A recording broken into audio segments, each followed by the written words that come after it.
Assalamualaikum warahmatullahi wabarakatuh. Halo Sobat Bahagia, bertemu lagi di acara Podcast Puspa 5, Pusat Pengembangan Literasi Masyarakat. Salam literasi. Nah, di episode kali ini kita akan membahas dan menguak secara mendalam apa itu Kampus Merdeka. Nah, di Kampus Merdeka ini program yang diusung langsung oleh Kementerian Pendidikan dan Kebudayaan Republik Indonesia. Nah, biar lebih dalam, biar lebih menguak secara mendalam apa itu Kampus Merdeka, kita terhubung langsung ke narasumber, yaitu Teh Wardah dan Ayasya. Oke, sebelumnya saya nanya kabar dulu nih. Bukan, ulah saya ya, aku aja lah ya. Oke, gak apa-apa. Aku nanya kabar dulu nih. Kabar Teh Wardah gimana? Alhamdulillah baik. Baik, alhamdulillah. Kang Aisyah? Alhamdulillah sangat biasa sekali. Sebelumnya terima kasih banyak nih Kang Bajaya sudah diundang. Diundang ke Puspa 5. Oke, sama-sama. Langsung saja perkenalan nih buat Kang Aisyah dulu deh. Silakan perkenalan. Baik, halo teman-teman, salam sehat dan salam kebahagiaan. Nama saya Yasya Fauzan Wakila. Saya merupakan mahasiswa program studi Pendidikan Agama Islam, Fakultas Pendidikan Islam dan Keguruan Universitas Garut. Dan sekarang di tingkat akhir nih, semester 8. Wih. Alhamdulillah wa syukurillah. Dan alhamdulillah kemarin itu saya di kampus pengajar angkatan pertama. Apa aja? Untuk Teh Wardah. Oke, halo teman-teman semuanya. Perkenalkan, aku Huriatul Wardah, biasa dipanggil Wardah aja ya. Sekarang ini masih menempuh pendidikan S1 di program studi ilmu komunikasi, ambil konsentrasi jurnalistik. Sekarang udah semester 8. Semester 8. Satu angkatan berarti. Sama ya, berarti. Tapi belum lulus, masih menyusun. Oke, ini kita udah perkenalan nih kepada Kang Yasa dan Teh Wardah, udah pada kenal ya. Yang di rumah harus boleh follow IG kalau mau. Silakan untuk IG-nya apa Teh? Oke, kalau untuk aku IG-nya Wardah_, Wardahau_. Oke. Kan Tapi buat teman-teman kalau ingin follow Instagram saya Yasya Fauzan Wakila _ Oke, yang selanjutnya, saya antarkan lagi. Jadi Kampus Merdeka itu kan ada anak-anaknya ya. Jadi anak-anaknya itu ada kampus mengajar, studi independen, dan magang dan lain-lain, masih banyak ya. Dan untuk narasumber ini, untuk Akang dan Teteh ini kampus mengajar ya. Iya, kita ikutan program kampus mengajar. Iya. Buat kampus mengajar itu sendiri apa nih Teh? Dari Teteh deh, apa itu kampus mengajar?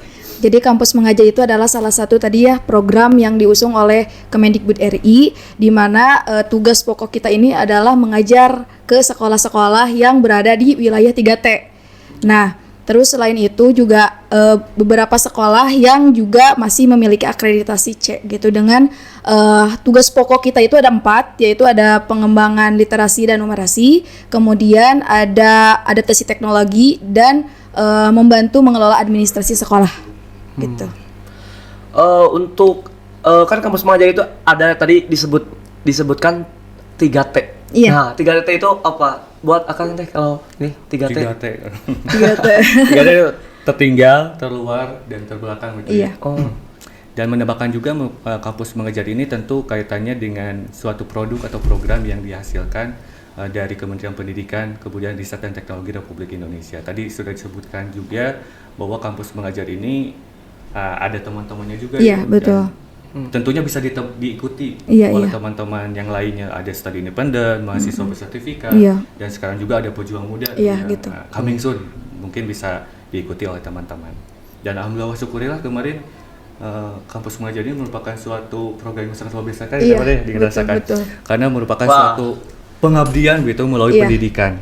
Jadi kita seru ya, seru merasa bisa lah membanggakan diri karena kita adalah salah satu mahasiswa yang ikut berjuang seperti pemerintah gitu. Kita mengembangkan pendidikan untuk anak SD sama menengah kayak gitu.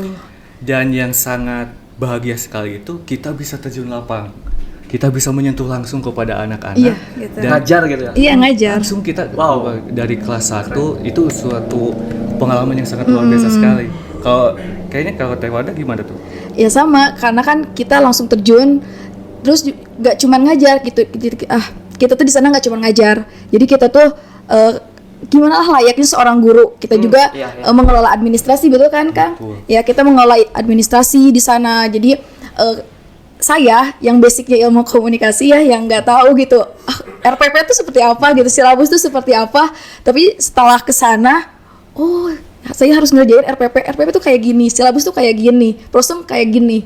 Itu salah satu hal yang apa ya, yang Serunya lah. seru dan kayaknya gak bakal mungkin kalau saya nggak ikutan program kampus mengajar gitu. Nah, itu yang sangat luar biasa sekali kan kampus mengajar. Jadi sesuatu yang tidak dipelajari di perkuliahan, kita dapat dirasakan secara langsung di lingkungan. Ya, itu makanya disebut mereka belajar gitu ya. Gitu. Jadi tidak hanya ngajar tapi ngurus-ngurus yang di kantornya. Iya gitu. Jadi kayak ya udah kayak guru aja we gitu. Iya. Kayak Oh, administrasi. mantap. Tadi ada yang satu lagi tuh apa tadi teh yang Empat program. Nah, 4 program itu bisa dijelasin teh. Oke, literasi, numerasi itu apa? Karena kan mungkin awal mulainya kampus mengajar ini itu saat pandemi ya, Kang? Betul. Ya, karena kan saat pandemi transisi dari kita normal ke pandemi itu luar biasa banget, gimana dunia pendidikan kalau bisa dibilang kayak guru-guru itu, apalagi kan yang ada di daerah 3T itu, apalagi yang tidak tersentuh oleh internet, itu tuh akan sangat merasa kesulitan gitu. Bagaimana sih cara guru-guru mengajar gitu ke anak-anaknya gitu. Nah, dengan bantuan mahasiswa ini, dengan 4 program yang diusung oleh pemerintah, kita itu harus meningkatkan literasi dan numerasi. Bagaimana anak SD itu jangan sampai ini udah kelas 4 SD tapi belum bisa baca, belum bisa ngitung. Terus gitu. Terus teknologi, tahu sendiri kan sekarang kita ada di era apa gitu. Teknologi udah seliweran nih. Jadi kita sebagai mahasiswa gen perubahan, kita tuh harus memperkenalkan setidaknya teknologi kepada anak-anak, kepada guru-guru yang ada di sana. Apalagi kalau misalkan keadaan sekolahnya itu daring. Nah, bagaimana kita mahasiswa mengenalkan aplikasi-aplikasi untuk belajar gitu. Belajar secara daring itu seperti apa, menggunakan misalkan classroom. Kayak gitu. Berbasis smartphone ternyata. Nah, ya kayak gitu. Fungsi kita itu mengasih tahu atau memberi informasi bahwa ini nih teknologi, ini nih HP, ini nih. Iya, jadi gitu. HP itu buat pakai game, buat apa? Jadi bisa dipakai kuliah, bisa pakai sekolah. Iya, bisa betul. dipakai. Jadi kita secara tidak langsung itu menjadi mahasiswa yang menjadi fasilitator, menjadi literasi coach, menjadi pendamping literasi bagi peserta didik ya, untuk menghindari miskonsepsi. Kan masih banyak kelas 1 sampai kelas 6 kata tahu saja. Mungkin Abajak juga kan Iya, tahu bahasa Indonesia antara tahu makanan dengan tahu dan beda. Itu kan kita harus meluruskan tuh. Itu tentu menjadi bekal dan menjadi semangat kita untuk memberikan pendidikan kepada peserta didik. Tadi menyinggung juga teknologi. Pengalaman saya kebetulan kemarin itu kalau saya di SD Itel Lisanul Arab Cilawu. Wah, sangat luar biasa sekali situasi kondisinya. Apalagi kaitannya ini Abajak teknologinya. Rata-rata orang tua tidak memiliki teknologi. Sedangkan sekolahnya menerapkan online daring. Daring. Dalam jaringan ya. Iya. Betul. Sedangkan Ini luring, tidak. luar jaringan. Sedangkan teknologinya terbatas. Adapun yang memiliki smartphone, tahulah ya kalau smartphone pun maaf kalau orang kampung ya, sinyal terbatas. Maka saat tidak langsung juga kita sebagai mahasiswa harus langsung nih terjun. Kita door to door. Iya, betul. Bagaimana menyampaikan pembelajaran melalui metode pembelajaran yang disesuaikan dengan situasi pada saat itu, di mana pada angkatan 1 masih pandemi, rame-ramenya, maka Iya.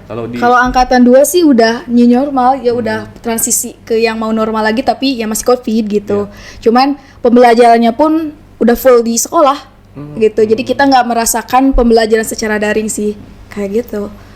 Cuman ya kadang ada kendala juga sih masalah teknologi ini. Kadang misalkan nih kita itu ngasih PR kan biasanya lewat WhatsApp gitu ya, grup gitu. Ini ibu kirim ya PR-nya di grup. Ibu saya nggak punya handphone gitu. Kan kadang gitu. Terus kayak misalkan tugas-tugas ini harus direkam ya buat tugasnya. Karena kan kita itu apa ya, kayak ada logbook ya. Betul. Logbook gitu. Laporan. Laporan. Nah, laporannya itu kan harus ada dokumentasi. Nah, biasanya kita menugaskan ke mereka tuh, ini buat video ya, atau difotoin ini. Ibu saya nggak punya handphone, kayak gitu. Jadi ya itu salah satu problem ya. Bahkan saya kasusnya dari 32 murid yang mengumpulkan tugas online berapa aja? Berapa? 3 orang. Wow, itu teh yang punya mana Iya, yang yang Iya, kayaknya Tiga gitu. punya. Yang lainnya mungkin lebih kepada langsung door to door kita. Oh, iya. Itu Pak bisa disebut pengalaman ya, atau cerita-cerita. Nah, sebelumnya nih kita bahas dulu dari mana sih ada info kampus mengajar dan bagaimana tuh caranya tuh biar sobat bahagia yang di rumah bisa mengikuti jejak kakak-kakak ini nih, kakak alumni yang super mantap nih. Gimana nih caranya? Dimulai dari angkatan 1. Tak. Ya, dari angkatan Bagus, satu gitu. aja nih. Ini nih angkatan 1 nih, batch pertama. Sebenarnya kalau melihat dari konsep kampus mengajar, kalau melihat program-program lainnya adalah yang sama, kayak misalkan sebut saja kayak Indonesia Pintar, waktu zaman Anies Baswedan, kemudian ada juga mengajar desa, dan pada saat ini kemudian ada juga kampus perintis. Itu merupakan cikal bakal dari kampus mengajar, dan kemudian pada pas masa pemerintahan Bapak Nadiem Makarim baru nih muncul suatu program yang namanya kampus mengajar. Waktu itu tidak seramai kampus mengajar angkatan 2, apalagi sekarang kampus mengajar angkatan 3. Waktu itu masih, bahkan media sosial kampus mengajar juga belum ada waktu itu. Jadi saya juga mendapatkan informasi kampus mengajar angkatan 1 itu hanya sebatas melalui portal dari Kemendikbud. Dan alhamdulillah waktu itu coba nih masuk, join, daftar, dan lapor ke pihak rektorat. Alhamdulillah rektor juga meng-up dan rektorat mulai men-share, dan dapat informasinya awal kampus mengajar angkatan 1 itu lebih kepada ke portal dari Kemendikbud. Begitu. Kalau angkatan 2? Kalau angkatan 2 kan tadi udah disinggung ya, kan pas angkatan 2 itu karena udah ada yang angkatan pertama, jadi kita nggak susah lagi lah cari informasi gitu. Apalagi ada kalau di Fkom Info itu ada jadi cuma satu, pas di angkatan pertama tuh cuma satu, Kang Agi doang yang lolos di kampus mengajar itu. Angkatan 1 ada. Iya ada. satu. Cuma satu orang gitu. Soalnya kalau Yang ikutnya itu teh. Iya yang angkatan- ikut, yang ikut dan lolos lagi gitu. Gitu. Jadi nah, Wada juga secara pribadi sering ngekepoin tentang kampus mengajar itu ya ke Agi gitu ya. Terus juga di media sosial juga banyak.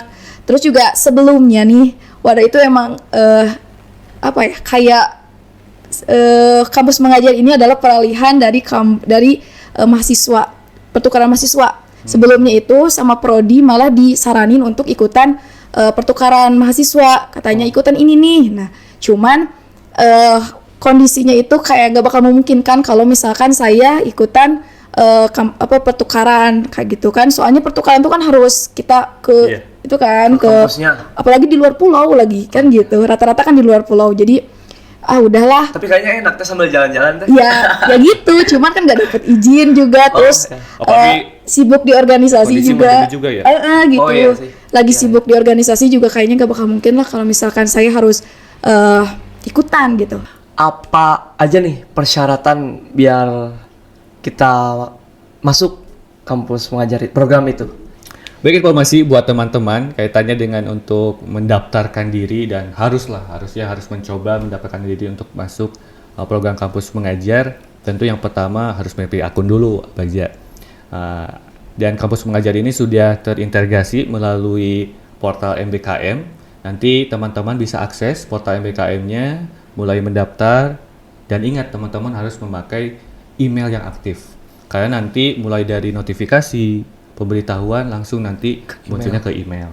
Kemudian nanti teman-teman juga akan diarahkan nih untuk pengisian melengkapi biodata, melengkapi administrasi mulai dari transkrip nilai, kemudian surat rekomendasi, kemudian juga surat keterangan sehat, bahkan bukti tes VCR juga harus dilampirkan, dan sertifikat menjadi pendukung untuk pendaftaran. Kemudian juga teman-teman juga harus mempersiapkan dalam foto, kemudian nomor rekening, dan di kampus mengajar harus menggunakan Bank BRI ya. Betul. Jadi nanti uang saku, kemudian apa Kalau misalkan swab juga nanti bakalan diganti uangnya kayak gitu. masuknya kepada rekening Ke rekening pribadi itu ya. gitu. Iya. Tambahan boleh? Ya. Jadi tadi kan kalau di KM 1 kayak gitu, kalau di KM 2 itu kita dilengkapi harus ada kayak surat dari orang tua, pernyataan orang tua, kemudian ada fakta integritas juga gitu. Fakta integritas itu kayak apa tuh itu? Kayak Maksudnya? surat perjanjian kita akan menjalankan program ini tuh dengan sebaik-baiknya lah gitu. Bertanggung jawab lah intinya gitu. Kayak komitmen kayak. Iya, Oh, komitmen. Tapi enak aja soalnya formatnya, template-nya udah Udah ada. Oh, udah disediain ya. di portal MBKM. Jadi kita tinggal ngunduh, kemudian tinggal ngisi, tinggal upload lagi. Upload lagi gitu. Gitu. Tapi yang paling penting kita harus pakai email aktif. Soalnya nanti betul. notifikasinya masuknya ke email kita. Catatan besar guys. Jadi harus pakai email yang aktif karena untuk verifikasi yang kayak gitunya kan masuknya ke email ya kan? Ya, Iya. Pengumumannya hasil di email. juga. Kan di kampus mengajar itu kan ditempatkan itu sesuai apa ya? Di kita yang milih atau gimana itu? Kita memilih. Kan nanti pas di pengisian pendaftaran di portal MBKM itu kita memilih zona wilayah. Betul. Zona wilayah. Misalkan kita memilih di Jawa Barat, berarti kita nanti ditempatkannya di wilayah Jawa Barat. Kalau di kampus mengajar angkatan 1 sih sesuai domisili. Misalkan saya di Kabupaten Garut, berarti ditempatkannya di sekolah di lingkungan Kabupaten Garut. Dan kebetulan waktu kemarin saya ditempatkan di SDIT Lisanul Arab. Gak tau kalau di kampus mengajar angkatan 2 gimana? Sama-sama. Jadi kita juga disuruh pilih. Kalau nggak salah itu dua pilihan. Nah, terus kita karena saya ngisi domisili itu di Cilawu, jadi saya dapatnya sekolahnya di Cilawu, sama juga di SDIT iya. Lisanul Arab. Sama. Di SD apa sih? Lisanul Arab, SDIT Lisanul Arab. SDIT Lisanul Arab. Jadi kita Lisanul Arab. satu alumni ya? Oh, berarti sama sekolah tapi beda angkatan ya? Iya, benar-benar. Oh, Satu ternyata kan, satu. angkatannya sama sekolah. Iya. Wow. Wow, mantap sih bisa terkuak di sini, guys. Bisa terkuak di sini. Mereka itu sama satu SD ya, berarti cuma beda angkatan berarti ya. Iya, betul. Sama 6 kelas kan? 6 kelas masih. Dan Oke, yang selanjutnya nih kita itu dapat apa gitu, kayak benefitnya gitu apa gitu. Silakan, Oke. Akang dulu teh. Benefit. Mantap ya. kaitannya dengan benefit, wah pasti senyum-senyum lah. Kalau Iya. ditanya kepada teman-teman, Abah aja coba tanya aja kepada teman-teman program kampus mengajar, kalau ditanya benefit yang didapat pasti senyum-senyum mereka. Karena wah penuh syukur dan penuh bahagia. Yang didapat itu yang pertama, kita bukan hanya sebatas nilai saja yang didapat. Betul. ya. Tapi yang paling penting ada pengalaman. Iya. Berat gitu. Itu tidak ternilai. Tapi sih yang dari Kementerian Pendidikan itu uang saku. Uang saku kita dapat 1 bulan kita dikasih 1.200.000 kalau angkatan 1. Iya. Angkatan 2 juga sama. Terus juga kalau misalkan kalian mahasiswa KIP itu ada pemangkasan jadi 500.000 gitu. Kalau anak beasiswa KIP gitu. Oh, khusus yang ada yang udah dapat beasiswa KIP Iya. kan dipotong. Iya gitu. Jadi itu guys benefitnya. Terus masih banyak meren kan? Ada, kita juga ada pemotongan UKT sebesar 2.400.000. Wow, Kemudian- 2.400.000. Kemudian yang paling senang juga sih ada konversi nilai. Jadi kita mata kuliah kalau kampus pengajar angkatan 1 itu 20 SKS. 20. Jadi kita dikonversi 20 SKS. Lumayan kan 20 SKS. Jadi Lumayan. kita tidak kuliah di kampus, tapi kita lebih mengoptimalkan mengabdi diri melalui program kampus mengajar di sekolah. Iya, Iya. gitu. Sama-sama untuk KM2 juga kita benefitnya hampir sama kayak gitu. Terus juga tapi ada benefit dari universitas juga.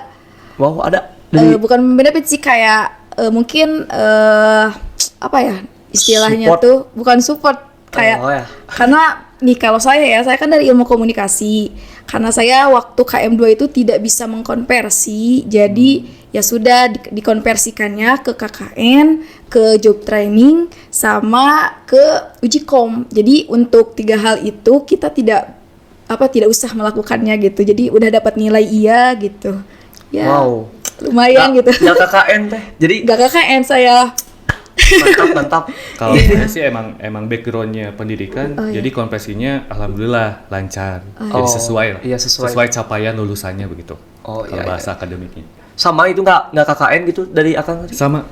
Kemarin kalau di pendidikan yang dikonversi itu kaitannya dengan KKN, kita nggak perlu KKN, kemudian PPL, nggak perlu tuh PPL. Mungkin job trend ya sama Iya. istilahnya Nah, gitu. Oh, kalau di pendidikan PPL. ya, kalau di Iya. Fakultas Ilmu Komunikasi Job job trend. training, Oh oh, iya. Nah, itu tuh benefit yang Wow. didapat dari program kampus Mantap, mengajar. mantap guys. Gitu. Jadi nggak usah KKN, nggak usah job trend, Nggak usah. terus nggak usah apa lagi? Uji kom. Uji kom itu. Wow. Keren guys. Yuk daftar kampus mengajar, daftar guys. Biar kita nggak usah KKN, nggak usah job trend. Sama ya. Sama-sama kan itu juga kayak kita kan pengembangan diri juga kan. Iya sih, jadi Kayak gitu. jadi sama-sama ya kayak seimbang lah gitu. Iya. Iya, jadi kita mah kan ya daftar gratis kan? Daftar gratis. Gratis. Daftar gratis guys. Jadi ya kita daftar gratis, tapi kita nggak usah kain dan kita dapat uang pula. Wow. Iya, wow. Ayo daftar, daftar. 1.200.000. Oke, itu kan dari segi benefitnya ya, yang itu tuh, yang dari 1.200.000, yang itu dari segi benefitnya. Pasti ada bukan pengalaman sih, ada rasa suka dan duka. Nah, boleh diceritakan nih suka dukanya apa tuh waktu kampus mengajar gitu? Secara pribadi tentu suka duka yang dirasakan meskipun kampus mengajar angkatan 1 itu terhitung kurang lebih 4 bulan jangka waktu pelaksanaannya, tapi suka dukanya sangat luar biasa sekali ya Bagja. Pertama sih tentu rasanya grogi. Kenapa grogi? Karena kita tentu tempatnya kan belum tahu nih sekolahnya, situasi kondisinya bagaimana. Ditambah lagi kan kita satu kelompok, satu tim itu berbeda prodi, ditambah lagi berbeda universitas, Berapa orang? perguruan tinggi. Waktu Kelompok? itu saya kebetulan 6. 6 ya. Prodinya ada dari pendidikan matematika, kemudian teknologi pendidikan, ada juga dari hubungan masyarakat. Kan itu Satu univ atau beda-beda? Beda-beda. Beda-beda univ. beda-beda univ. Ada dari Institut Pendidikan Indonesia, kemudian ada juga dari Universitas Siliwangi. Tentu pertama grogi lah gitu ya. Apalagi sekolahnya gitu. Pertama grogi, kemudian bagaimana nih kita pertama masuk ke sekolah. Kemudian ketika kita masuk ke sekolah, alhamdulillah ada penerimaan yang sangat antusias, penerimaan yang positif dari pihak sekolah dengan adanya kampus mengajar ini. Kita mulai sosialisasi bahwa kampus mengajar ini, kalau kata Teh Wardah tadi menyinggung, kita mengambil 4 komponen yang menjadi prioritas kita di kampus mengajar, itu literasi, numerasi, administrasi, dan teknologi. Tetapi terlepas berbeda prodi, bahkan hal-hal yang tadinya tidak terpikirkan karena kita satu tim yang berbeda prodi itu, sesuatu baru muncul nih melalui inovasi-inovasi. Misalkan secara pribadi gimana sih administrasi sekolah itu? Tetapi dikarenakan ada teman-teman kita dari prodi, misalkan dari administrasi, kita bisa saling bantu. Oh iya. Misalkan dari operator sekolahnya, kita bisa bantu dari teman-teman kita dari teknologi pendidikan. Jadi satu tim itu, satu kelompok di kampus mengajar, kita bisa saling melengkapi. Gitu. Setiap hari, setiap waktu kita dapat suka dukanya lah selama kampus mengajar. Jadi Bagja, di kampus mengajar itu setiap kegiatan, setiap harinya itu kita laporkan.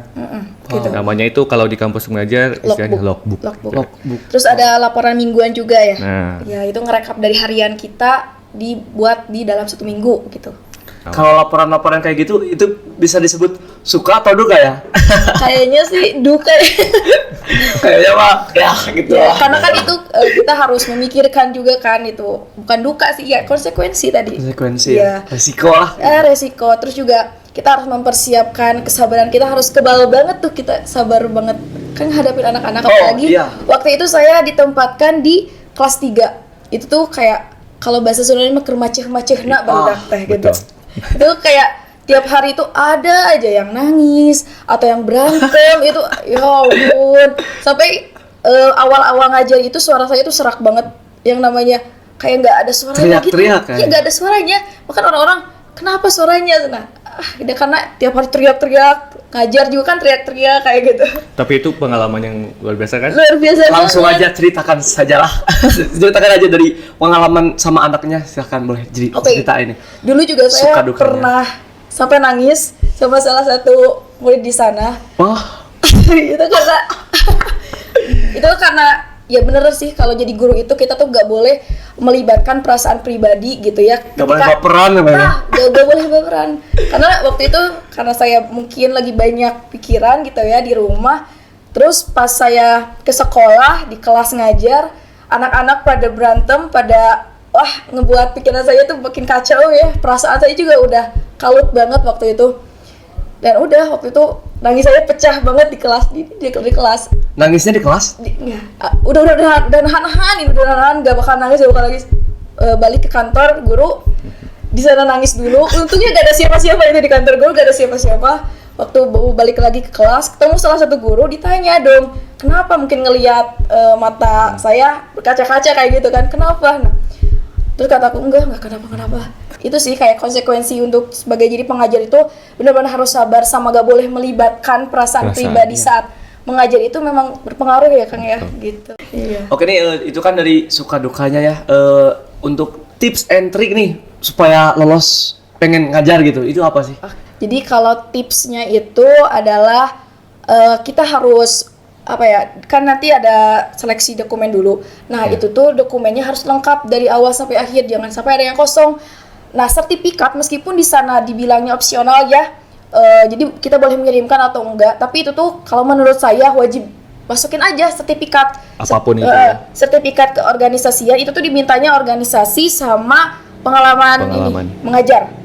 Karena dulu waktu itu saya nggak ada pengalaman mengajar, ya maksudnya nggak ada sertifikat mengajar, jadi saya masukinnya organisasi, prestasi juga. Nah kalau misalkan teman-teman ada yang punya sertifikat apa prestasi ngikutin apa gitu ya, kegiatan apa, nah itu boleh dimasukin, itu jadi salah satu penilaian sih kayak pendukung gitu. juga ya? Iya pendukung gitu. Dan yang paling penting juga kita harus berkomunikasi dengan pihak kampusnya nih, dengan pihak universitas. Kan harus ada surat rekomendasi, bagaimana kita harus meminta tanda tangan baik itu bagian akademik ataupun rektorat. Kemudian fakta integritas itu harus dipenuhi juga. Tadi yang sangat menarik juga terkait dengan sertifikat. Banyak nih teman-teman juga yang terkecoh. Gak apa-apa lah, gak diisi sertifikat karena di situ juga. Ditulisnya opsional gitu. Padahal sertifikat apapun masukin aja gitu. Kemudian ini nih yang harus dipersiapkan juga setelah pengisian itu, biasanya nanti akan ada tes lagi. Betul. Kalau di kampus Majar Angkatan ada tes wawasan kebangsaan. Iya ada TWK. Kampus Angkatan 1 juga ada tes wawasan kebangsaan. Bagaimana kita mengisi melalui Google Form terkait dengan profil pelajar Pancasila. Betul. Jadi kita harus paham nih, karena kampus mengajar juga selain keempat unsur yang dia di prioritas, salah satunya yang menjadi landasannya itu ada profil Pancasila. Dan tentunya kita harus berusaha, berdoa, jangan lelah. Boleh sih kita lelah, tapi jangan sampai berhenti lah. Ngeluh dikit sih gak apa-apa, kan manusia gitu. Tapi terus harus berusaha gitu. Kalau mengutip dari pendidikan, kalau Abah tahu Ki Hajar Dewantara, ini motivasi yang sangat baik sekali bahwa setiap kita berada di depan kita harus menjadi contoh. Ketika kita berada di belakang kita harus memberi semangat, dan ketika kita berada di samping harus kita bersama-sama gitu. Keren. Gitu. Kalau Teh Wadah gimana? Teh Wadah coba. Oke, kalau motivasi dari saya sih jangan overthinking ya, jangan terlalu banyak berpikir. Kalau kita misalkan ada niat, guys. Ya ada niat misalkan, oh aku mau berprestasi dengan cara apa? Tadi benar kata Kang Yasya, jadi harus mengenal dulu diri sendiri. Oke, saya punya bakat, saya punya minat di bidang A. Kenapa kita nggak coba dulu? Gak apa-apa kalau misalkan kita gagal. Pertama gagal itu hal yang wajar banget gitu. Karena kan semua butuh proses ya, gitu. Jadi buat teman-teman semua, kalau misalkan kalian ada apa yang kalian inginkan atau yang mungkin terpikir, oh saya kayaknya di masa depan nih, misalkan saya ingin menjadi seorang jurnalis nih, untuk saya ya. Berarti apa langkah yang harus saya lakukan? Saya harus mencari banyak pengalaman di bidang jurnalistik, yaitu misalkan ikut organisasi yang berkaitan dengan jurnalistik, atau misalkan kampus mengajar pun ini menjadi salah satu pendukung gitu untuk saya, untuk meraih apa yang ingin saya dapatkan gitu di masa depan. Ini kan bisa jadi pembelajaran di dunia pendidikan, karena kan seorang jurnalis itu harus memiliki wawasan yang luas gitu ya, nggak hanya terkait dalam satu bidang aja gitu. Seorang jurnalis itu harus menulis banyak hal, harus memberitakan banyak hal gitu. Kayak gitu sih kalau menurut saya, berani mencoba aja dulu kayak gitu. Berani mencoba. Iya gitu. Pesan-pesan, kesan-pesan selama kampus mengajar ya, kesan-pesan gitu buat angkatan selanjutnya mungkin. kesannya udah kita cerita dari lama-lama tadi tentang banyak pengalaman yang kita dapat dari kampus mengajar. Mungkin ini lebih ke pesannya aja ya buat teman-teman kampus mengajar, apalagi yang mau mengikuti mungkin angkatan selanjutnya. Kalian tadi nitip, kalian harus punya niat dulu di awal. Niatnya harus kalian niatkan ini itu untuk ibadah, untuk mencari pengalaman. Terus juga selagi kita masih jadi mahasiswa, kita harus gunakan waktu ini sebaik-baik mungkin, karena momen ini tuh mungkin gak bakal ada 2 kali gitu. Jadi ya nitip sih untuk semuanya, lakukan yang terbaik aja. Kalian mau ikut kampus mengajar selanjutnya, ayo ikutan karena pengalamannya luar biasa gitu. Wow, mantap. Dari Kang.